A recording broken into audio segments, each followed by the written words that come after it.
Hi guys, today I'm going to be doing a vlog for you, and I am going to the Sarah J. Maas, Elizabeth Norris, and Susan Dennard signing in Haverford, and the signing is going to be a lot of fun. I have only been to a few. Really excited, so excited to finally get my hands on Heir of Fire. You better believe I'm going to marathon read that bad boy, and I will be coming to you guys with updates throughout the night. Hello, welcome everyone. I guess we're going to start with the ladies will get on the line and introduce themselves and their latest book. Is that me? Yeah, the first one. Hey guys, I'm Sarah J. Maas. Oh my god, you guys have so many cameras. These are going to be the worst photos ever. Me with my mouth open, looking weird, and you've got it from like the worst possible angle too. I am the author of the Throne of Glass series, and the third book, Heir of Fire, literally came out yesterday. And Heir of Fire kind of picks up where the rest of the series left off. The first book was Throne of Glass. I have to look to remember what they were called. The second one was Crown of Midnight, and this third one, Heir of Fire, is one that I'm really excited about. It's a book that is really close to my heart. It was actually inspired by, it's a book about friendship, I think, at its heart. And this is very spoilery. So if you haven't read Crown of Midnight, like, plug your ears. It picks up, people literally plugging their ears. Something really bad happens in Crown of Midnight, and the consequences of that have kind of shattered my heroine when the book begins.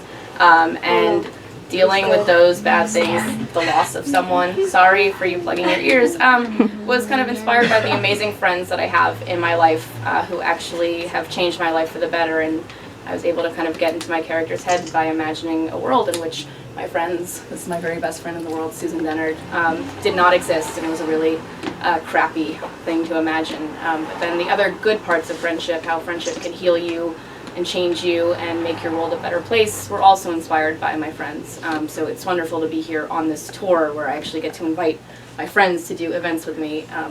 The wonderful Tiffany, who's a fellow Bloomsbury author, the lovely Liz, who's a wonderful friend who is new to my circle of friends, and it's just a bit of sunshine. So it's really special for me to get to share it, and to get to share it with you guys, my other friends, my extended family of friends. So thank you so much for coming and being here to celebrate, I guess, the Throne of Glass series with me, and to get to learn about these women, like this one. passing it to you. Get it away from me. Nicely transitioned. Hi, I'm Tiffany Schmidt. I am also a Bloomsbury author. I am the author of Send Me a Sign, and more recently, Bright Before Sunrise. Bright is a novel that takes place in one night, and it is told in dual perspective. It is a novel I wrote because I was kind of fed up with the popular girl trope, where the popular girl is that catty, mean girl who's very, very manipulative. It's one of those that we see all the time on TV and in movies and in books. And I wanted to write kind of the flip of that, the girl that is very well liked, not because she's manipulative or intimidating, but because of how well she adapts to what other people expect of her. So Brighton is one of my narrators in there, and she's so busy pleasing other people that when she gets home at the end of the night, she's kind of lost about what she wants for herself. The other narrator in that book, Jonah, is new to her town, and because he has that outsider perspective, he can see all these different facets or all these different faces that Brighton is showing to the world. And Jonah's got a lot of baggage to begin with and a lot of anger to begin with, and he sees her as being representative of everything that's pretentious and fake about this town. And so he instantly dislikes her, but Brighton being Brighton needs to be liked. So the harder she tries to win him over, the more frustrated and disgusted he gets by her. The novel, as I said, takes place in one night and flips back and forth between them. And it's kind of about them challenging the way they see each other, and also challenging the way they see themselves through their interactions. So that's Right Before Sunrise. That was an amazing summary.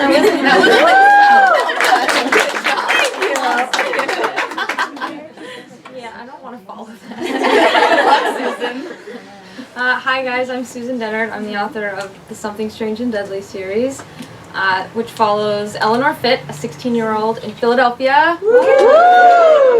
But it's set in 1876 when the Centennial Exhibition was going on. Do you guys know what that is? Yeah. Wrote my senior paper on that. It was like the Disney World of 1876, and everyone who was anyone went to it. And so my book is about what if a necromancer wakes up all of Laurel Hill Cemetery and they take over the Centennial Exhibition. What happens? Well, Eleanor and the Spirit Hunters are there to stop them. So that's the first book. In the second one, A Darkness Strange and Lovely, the Spirit Hunters and Eleanor head to Paris, where they face more Walking Dead and demons. And then in Strange and Ever After, they head off to Egypt to finally take down that evil necromancer. I'm done. That was excellent. So my first novel is Unraveling, and the sequel, Unbreakable, is the most recent one. And Unraveling is about a girl who, she's having a really bad day. She actually gets hit by a car and dies. So like the worst day, bad day. Why are we laughing at that? And but she comes back, and there's this guy that she swears has somehow brought her back to life. And she vaguely knows him as this kind of loner guy from school. And so she's kind of intrigued to find out more about him and what the heck happened to her. And at the same time, her dad is an FBI agent, and he's investigating these really strange deaths in the city. And the more that the main character learns about this guy, the more she starts to think that he and her dad's case are connected.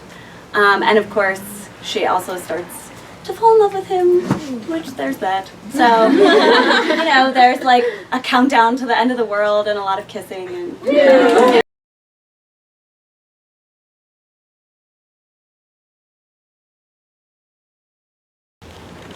Well, I got my start actually writing when I was 16.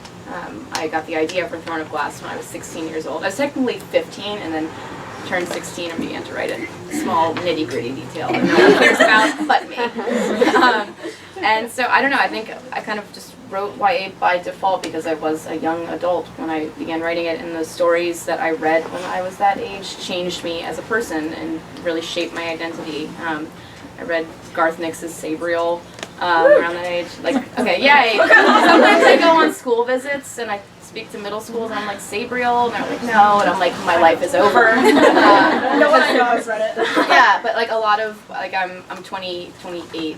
Yes. 28. I'm 28 years old. I can't do math because in school I daydreamed about dragons and cute princes and going to the ball. I was a big daydreamer in school, and that's why I'm a math failure, pretty much.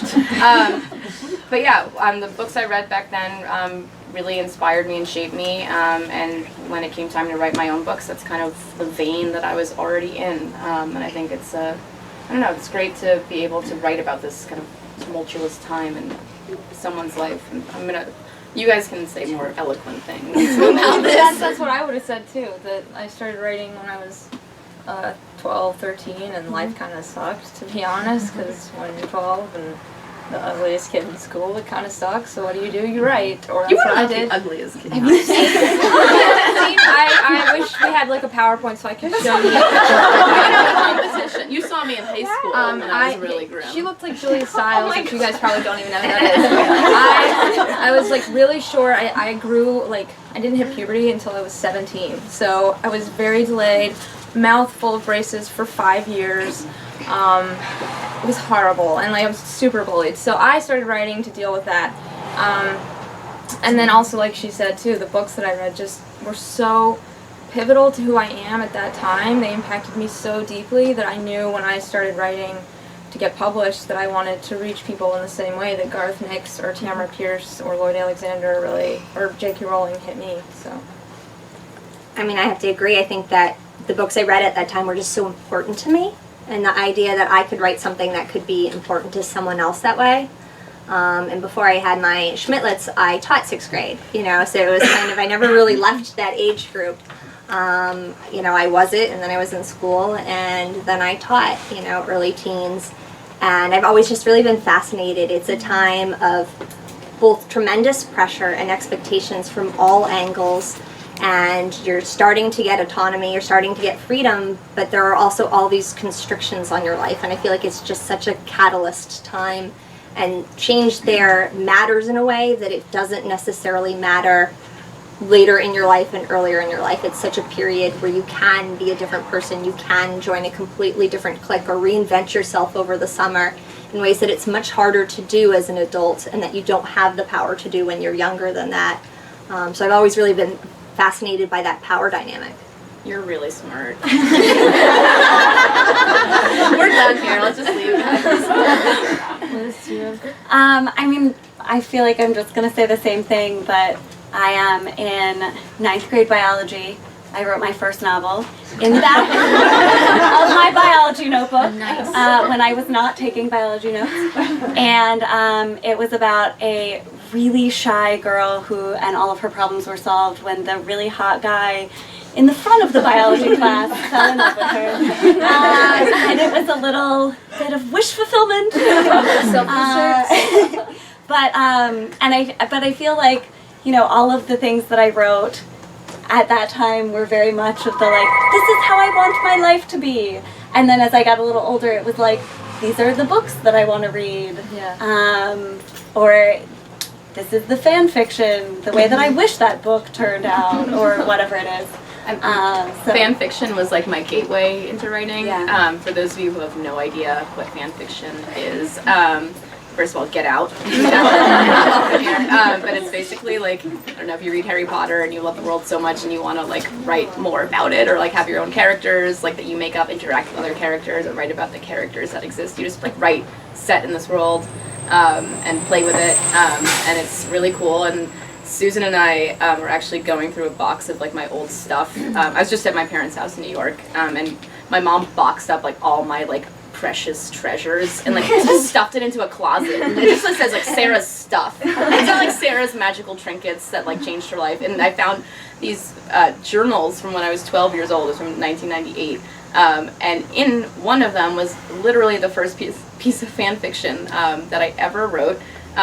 And we read it and laughed until we cried because I'm a huge fan of The Last Unicorn, which some of you might have no idea what it is. Oh God. Okay, well, there was a character named Amalthea who was at camp, at summer camp, when she got sucked into the world of this. In her fiction, not in The Last Few. Peter S. Beagle would not have written that book. No, he might have. He's a cool dude. He's an interesting dude. But in my fan fiction, a character named Amalthea, who was the prettiest girl at camp and was dating someone named Cameron, who actually was my real life camp boyfriend. She got sucked into this fantasy world, literally into the body of the main protagonist in this fantasy book that I was obsessed with. And it was like my soul was in the girl's body. And I got to like hang out with all the characters, and it was like really horrible, but also kind of like well written for a 12-year-old. Like there were lines where we were like, damn, that was good. And I was like, I need to bring that line back with my own writing. But it was cool to find this literally like the first example of me trying to write a story in like an epic fantasy world, and seeing me try to learn like the ropes of writing fantasy. And fan fiction is like a great way. I always tell people I'm a big supporter of fan fiction because you learn how to play by another author's rules and learn how to bend those rules, and learn about character dynamics, and it's great. And Susan wrote, tell them what you wrote, tell them what fan fiction you wrote. Gonna know. Some of them will know. Old. You're not, Jesus. Oh. I'm older than many of you, so some of my first early forays into fan fiction was when I was 13. And I was obsessed with NSYNC. See, they know already.